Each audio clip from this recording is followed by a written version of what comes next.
नमस्कार श्रोते मित्र हो. कथारस सादर करत आहे ज्येष्ठ साहित्यिक रामचंद्र सळेकर लिखित कादंबरी हुंदका. प्रकरण 23. भर वेगात शंतनुरावांची आलिशान मोटार अंधेरीच्या ESIS हॉस्पिटलसमोर थांबली होती. नागेश आपल्या मागोमाग उतरला आहे की नाही हे न पाहता शंतनुराव मोटारीतून उतरताच हॉस्पिटलच्या दिशेने धावले होते.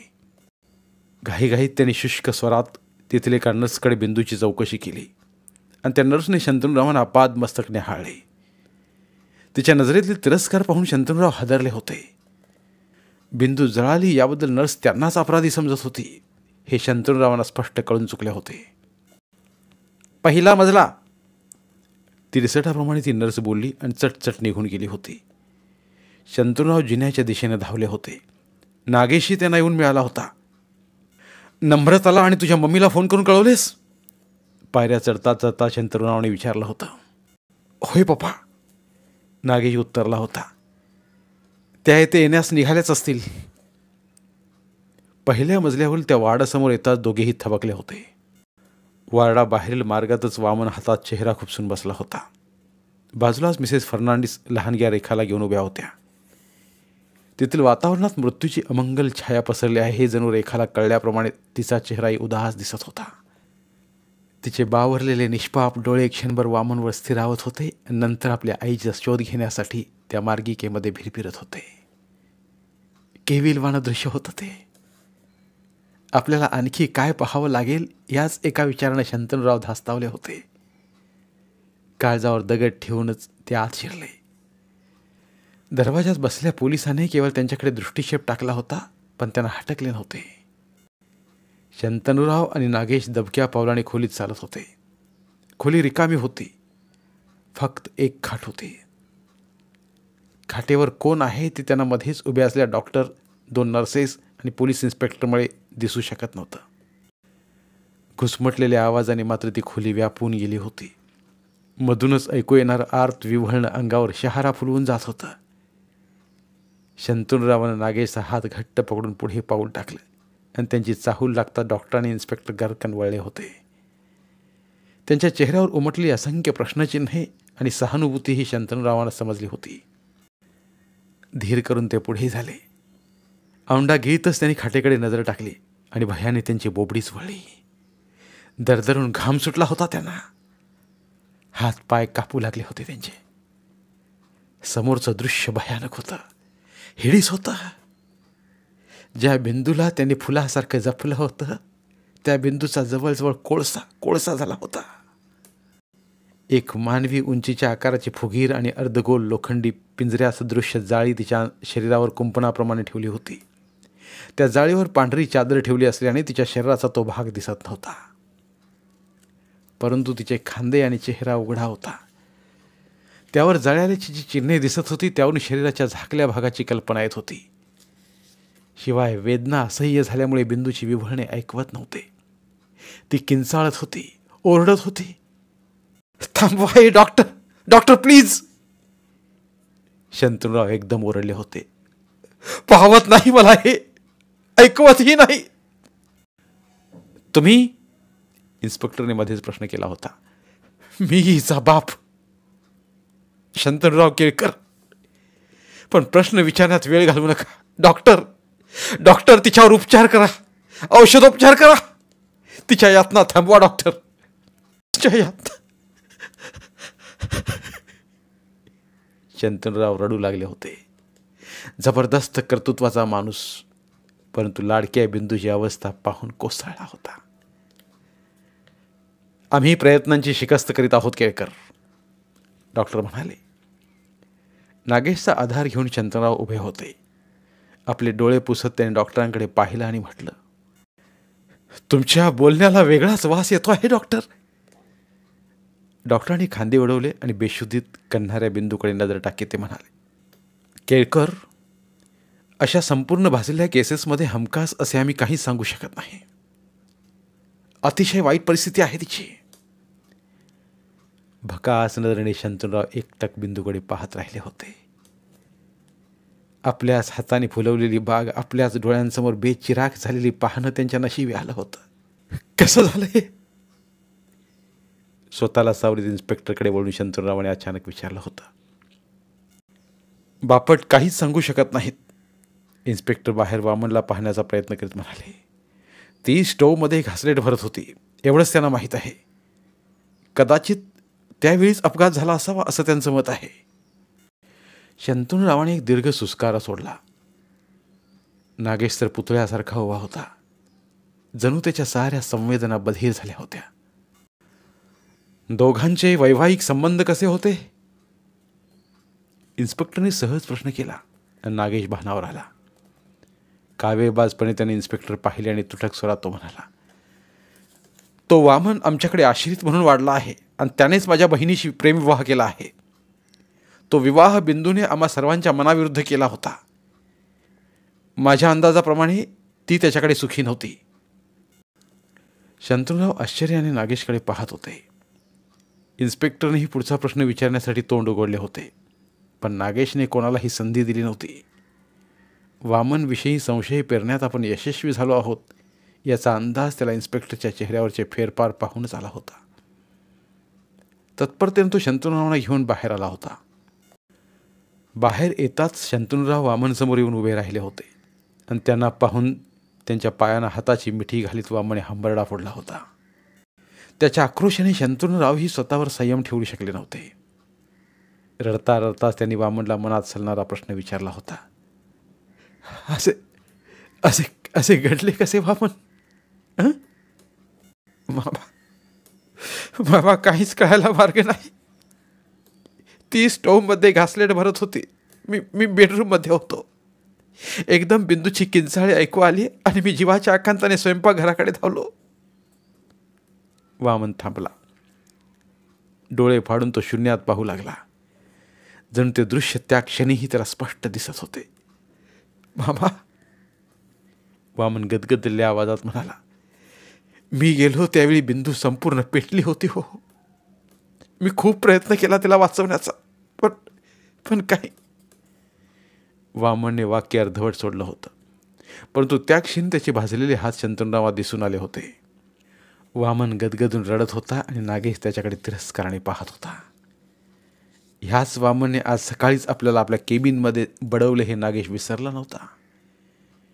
क्षणभर तेथील वातावरण मुके झाले होते. वामन आत जाऊन बिंदूला पाहून बाहेर आला असताना शकुंतलाबाई आणि नम्रता तिथे आल्या होत्या. शकुंतलाबाईंना तर बिंदूला पाहूनच घेरी आली होती. काही क्षणाने त्या शुद्धीवर येतात स्वतःला सावरतच प्रथम त्यांनी जळजळीत नजरेने वामनला निहाळले होते आणि नंतर अंगात संचारल्याप्रमाणे वामनकडे बोट दाखवी त्या किंचाळ्या होत्या. तुझ्यामुळेच झाले हे, तुझ्यामुळेच झाले. मामी, वामन घायाळ झाला होता. मी बिंदूला अपाय करीन हे तुझ्या मनात तरी कसे आले? बिंदू माझं सर्वस्व आहे, सर्वस्व. कॉलेजमध्ये नाटकात काम करीत नाही आहेस तू? शकुंतलाबाई तार स्वरात ओरडल्या. हरामखोरा, तूच माझ्या बिंदूचा सत्यानाश केलास. फाड फाड थोबाडीत मारल्या शकुंतलाबाईंनी वामनच्या आणि पुन्हा बेहोश झाल्या. त्यांना तत्परतेने तेथील एका बाकावर झोपवण्यात आले. वामन त्यांच्या आवेगाने अवाक झाला होता. त्याने घेतलेल्या संशयाने पार हादरला होता. बिंदूला झालेल्या अपघाताने सर्वांची मने किती गढूळ झाली आहेत हे त्याला त्या क्षणी कळून चुकले होते. रेखाला सांभाळत उभे असलेल्या मिसेस फर्नांडिस आपल्याकडे चमत्कारिक नजरेने पाहत आहेत हे ध्यानात येताच मात्र एक अनामिक शिरशिरी त्यांच्या अंगावर काटा उभा करून गेली होती. शकुंतलाबाई शुद्धीवर येताच इन्स्पेक्टरने धूर्तपणे त्यांना आणि नम्रतेला मोजकेच प्रश्न विचारले होते. त्या उत्तरातून इन्स्पेक्टर फारशी माहिती मिळवू शकला नव्हता, पण वामनबद्दल त्याचे मन अधिकच कलुषित झाले होते. त्यांची प्रश्नोत्तरे चालू असतानाच रेखा रडू लागली होती. वामन आपल्या मलमपट्टी केलेल्या हातानेच तिला मिसेस फर्नांडिसकडून घेण्याचा प्रयत्न करीत असतानाच नम्रताने रेखाला उचलून स्वतःकडे घेतले होते.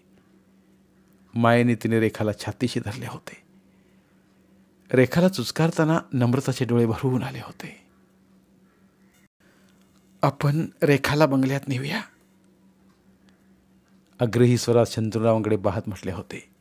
तिच्या बोलण्याने नागेश नाराज झाला होता, परंतु त्याने तिला विरोध केला नव्हता. शंतनूरावांना नम्रताचे म्हणणे पटले होते. एकदम उचबळून आल्यासारखे त्यांनी रेखाला नम्रताकडून घेत रेखाचे मठामठ मुखे घेतले होते. दुर्दैवी आहे पोर, ते स्वतःशीच पुटपुटले होते.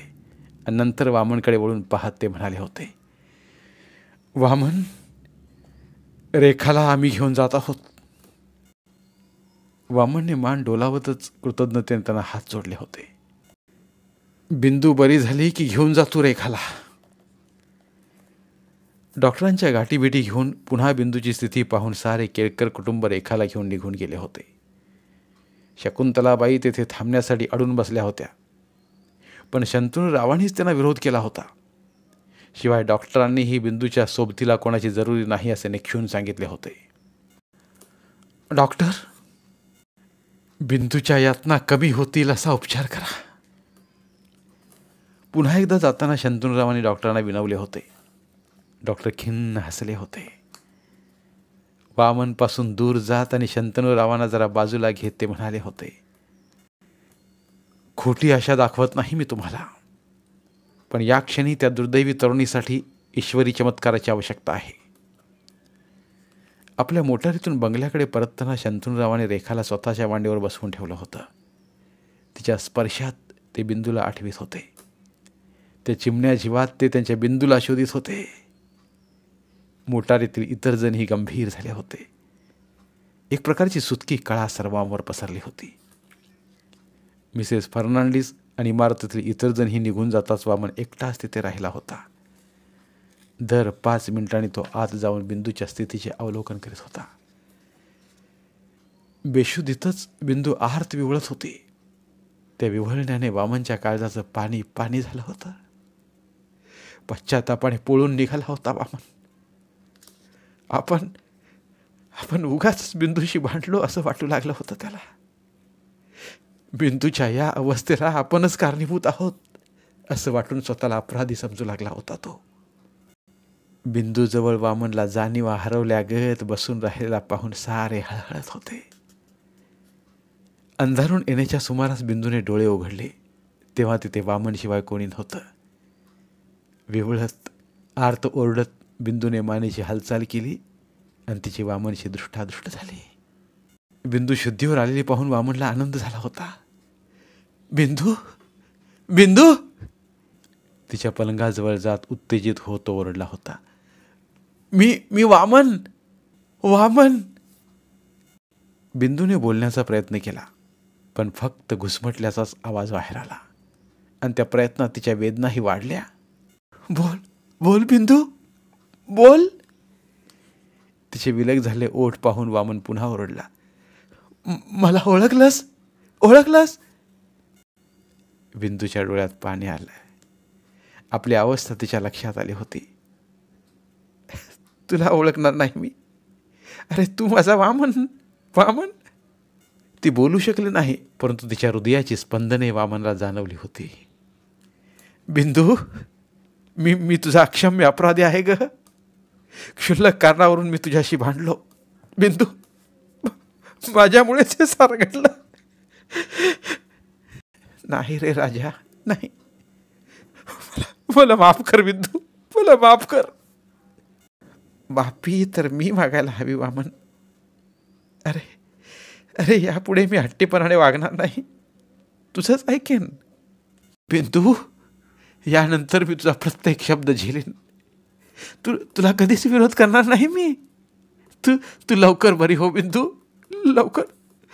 मला तू हवी आहेस बिंदू. तुझ्याशिवाय वामन एकटा आहे बिंदू, एकटा आहे. ओक्सा बोक्षी रडू लागला होता वामन. त्याला रडताना पाहून बिंदू ही कासावीस झाली होती. आवाज कसला येतो हे पाहण्यासाठी तिथली एक नर्स आत डोकावली आणि बिंदू शुद्धीवर आलेली पाहता धावत डॉक्टरांना बोलावण्यासाठी बाहेर गेली होती. आपली रेखा कुठे आहे? खूप त्रास होत होता बिंदूला, तरीही बोलण्याचा प्रयत्न करत होती ती, पण शब्द फुटत नव्हता तिच्या मुखातून. तिच्या तोंडातून येणाऱ्या विचित्र आवाजाने वामनने स्वतःला सावरले होते. तीही काहीतरी बोलते हे ध्यानात येताच तिच्या ओठांच्या हालचालीकडे लक्षपूर्वक पाहत त्याने विचारले होते, रेखा? रेखाचे नाव घेताच बिंदूचे विवळणे वाढले होते. मामा घेऊन गेले आहेत तिला, मामा. बिंदूला समाधान वाटले होते. वामनशी बोलण्याचा जो काही तिने प्रयत्न केला होता त्या प्रयत्नानेही तिला पुन्हा ग्लानी येऊ पाहत असतानाच डॉक्टर नर्ससह इन्स्पेक्टर आत शिरले होते. डॉक्टर तिची तपासणी करीत असतानाच इन्स्पेक्टरने घाईघाईने बिंदूला विचारले होते, काय घडले ते सांगू शकाल तुम्ही? वेदना वाढल्या होत्या, असहाय्य झाली होती ती. बोला, तुमचा प्रत्येक शब्द महत्त्वाचा आहे, बोला. जीवाची तगमग झाल्याप्रमाणे बिंदू तडफडली. त्या तिच्या अवस्थेत ह्या निर्दय इन्स्पेक्टर तिला प्रश्न विचारतो आहे हे पाहून वामनला राग आला होता. त्याच आवेशात तो जोराने ओरडला, का त्रास देता तुम्ही तिला? तिची परिस्थिती पहा, जरा माणुसकीने वागा. इन्स्पेक्टर वामनच्या वागण्याने संतापला. बरोबरच्या हवालदारांना वामनला बाहेर घेऊन जाण्याचा इशारा केला त्याने. हवालदारांनी वामनला धरून बाहेर खेचण्यास सुरुवात करताच वामनने विरोध केला. आणखी 2 वॉर्ड बॉईज पोलिसांच्या मदतीला आले आणि वामनने आक्रोश केला, सोडा मला, सोडा. बिंदूला माझी जरुरी आहे, तुमची नाही. सोडा मला, तिच्याजवळ राहू द्या, मला तिच्याजवळ राहू द्या. वामन त्या खोलीच्या बाहेर दिसेनासा होताच एक असह्य वेदना बिंदूच्या सर्वांगाची होरपळ करून गेली. वामनला इथे राहू द्या अशी विनंती करायची होती तिला, पण सतत होत असला शरीराचा दाह. ऐक, बिंदू विव्हळली. पाण्याबाहेर काढल्या माशाप्रमाणे तिच्या जीवाची तडफड झाली. इन्स्पेक्टर तिच्याजवळ गेला. त्यालाही तिची तगमग पाहवत नव्हती, पण कर्तव्यासाठी त्याला स्वतःचे मन कठोर करावे लागले होते. बाई, माझा ऐका. तुमच्यावर ही जी आपत्ती ओढवली आहे त्याबाबतीत सांगण्याचा प्रयत्न करा. तुमच्यावर जर अन्याय झाला असेल तर तुम्हाला आम्ही न्याय मिळवून देऊ. काय बोलतोय हा इन्स्पेक्टर?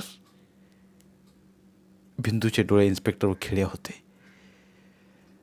तुमच्यावर जर अत्याचार झाला असेल तर अत्याचाराला आम्ही शासन करू. इन्स्पेक्टर बोलला, अत्याचार म्हणजे मला जाणीवपूर्वक पेटवले असं सुचवायचं आहे या इन्स्पेक्टरला? कोणावर रोख आहे यांचा? वामनवर? ऐक ऐक. त्या कल्पनेनेच बिंदू हादरली होती. वेदनेची तिडीक मस्तकात भिंडली असताना जे काळी कुट्ट सावली आपल्याला गिळण्यास आली असल्याचा भास झाला तिला.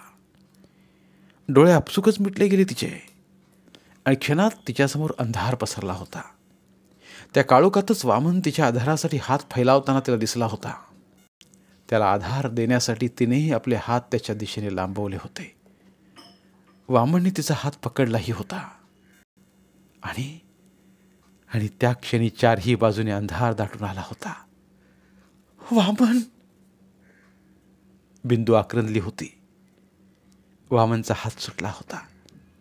बिंदू त्याला सावरण्यासाठी अंदाजानेच अंधारातच पुढे झेपावली होती आणि एका खोल गर्तेत फेकली गेली होती ती. तिथे वामन नव्हता, होता फक्त अंधार. बेशुद्ध झाली ती परत. डॉक्टर इन्स्पेक्टरकडे पाहत बडबडले. नर्सला सूचना देऊन ते गंभीर चेहऱ्याने बाहेर निघून गेले होते. बिंदू पुन्हा शुद्धीवर आली तर तिची जबानी घेता यावी म्हणून इन्स्पेक्टर क्षणभर तेच थांबला होता. त्याच्या जोडीला नर्स होती, हवालदार होता आणि बिंदूचे आर्थ विव्हळणेही होते. धन्यवाद. उर्वरित कादंबरी पुढील भागात. धन्यवाद. प्रिय श्रोते मित्र हो, आपल्यासाठी एक आवाहन. आमच्या चॅनलच्या प्लेलिस्ट विभागात तुमच्यासाठी शेकडो कादंबऱ्यांचे ऑडिओ बुक्स उपलब्ध आहेत. तिथे प्रत्येक कादंबरीचे सर्व भाग एकत्रित मिळतील. त्यामुळे सध्या सुरू असलेल्या क्रमशः कादंबरीच्या पुढील भागासाठी वाट पाहण्याची गरज नाही. तुमच्या वेळेनुसार तुम्ही संपूर्ण कादंबरी सलगपणे ऐकू शकतात आणि साहित्याचा आस्वाद घेऊ शकता. कृपया आमच्या चॅनलच्या होमपेजवर जाऊन प्लेलिस्ट चेक करा आणि तुमची आवडती कादंबरी निवडा. धन्यवाद.